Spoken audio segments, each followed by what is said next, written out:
આજે નવરાત્રિનો છઠ્ઠો દિવસ.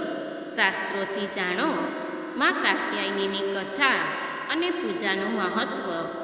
નવરાત્રિમાં છઠ્ઠા દિવસની અધિષ્ઠાત્રી દેવી છે માતા કાત્યાયની. નવદુર્ગા ગ્રંથ અનુસાર તેમના નામની ઉત્પત્તિની પાછળ ઘણી કથાઓ પ્રચલિત છે.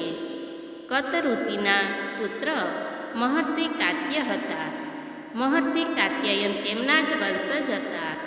ઘોર તપસ્યા બાદ માતા પાર્વતી કાત્યાયનીની પૂજા સર્વપ્રથમ કરવાનો શ્રેય મહર્ષિ કાત્યાયનને જાય છે. તેથી આ માતાનું નામ દેવી કાત્યાયની પડ્યું. કાત્યાયન મહર્ષિનો આગ્રહ હતો કે દેવી તેમના ઘરે પુત્રીના સ્વરૂપે જન્મ લે. આસો કૃષ્ણ ચતુર્દશીનો જન્મ લઈને શુક્લ સપ્તમી, અષ્ટમી, નવમી સુધી તેમણે 3 દિવસ કાત્યાયન દ્વારા કરવામાં આવી રહેલી અર્ચના સ્વીકારી અને 10મીએ મહિષાસુરનો વધ કર્યો. દેવતાઓએ આમાં અમોઘ શક્તિઓ ભરી દીધી. છઠ્ઠો દિવસ સાધકના મન આજ્ઞા ચક્રમાં સ્થિત હોય છે. તેમાં અત્યંત શક્તિઓનો સંચાર થાય છે. તે હવે માતાનું દિવ્ય રૂપ જોઈ શકે છે. ભક્તને તમામ સુખ પ્રાપ્ત થાય છે. દુઃખ, દરિદ્રતા અને પાપોનો નાશ થઈ જાય છે. આ દિવ્ય અને ભવ્ય સ્વરૂપની છે.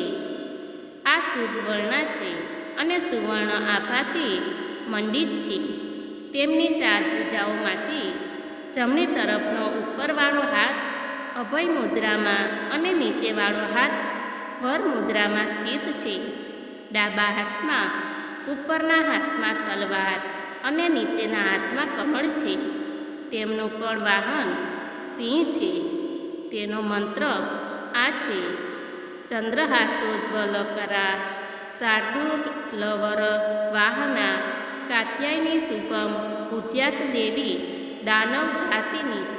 સંપૂર્ણ બ્રજની અધિષ્ઠાતી દેવી આ માતા હતા. ચિરહરણના સમયે માતા રાધા અને અન્ય ગોપીઓ આ માતાની પૂજા કરવા ગયા હતા. કાત્યાયની માતાનું વર્ણન ભાગવત પુરાણ 10:22:1માં પણ છે. શ્લોક છે: હેમંતે પ્રથમે માસી નંદત્ર ચમકુ મારિકાહ ચેરુહર્ષવિષ્યમ પૂજ્યાનાહ કાત્યાયન્ત્ય ચ નવતમ. અર્થાત સુખદેવજી કહે છે, પરીક્ષિત, હવે હેમંત